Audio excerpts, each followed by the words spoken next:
Hey everyone, welcome back. In this video, I'll show you how to integrate Salesforce with Zapier in a simple, clean way. This is the full updated guide for 2026, and by the end, you'll be able to automate Salesforce tasks without writing any code.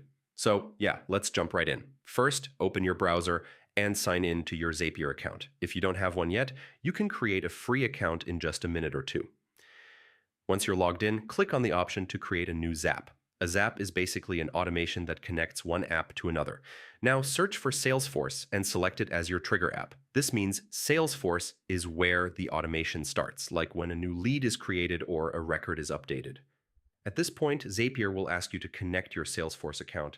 Just sign in and approve access. This lets Zapier read and send data securely. Next, choose the trigger event. For example, new lead, updated record, or new opportunity. Pick whatever fits your workflow. After the trigger, choose an action app. This could be Google Sheets, Gmail, Slack, or any other app you want Salesforce to talk to. So, when something happens in Salesforce, the action runs automatically. Finally, test the Zap to make sure everything works correctly. If the test passes, turn the Zap on, and that's it. Your Salesforce and Zapier integration is now live and running. And yeah, that's how you integrate Salesforce with Zapier in 2026. If this helped you out, make sure to like the video and subscribe for more automation guides like this. Thanks for watching.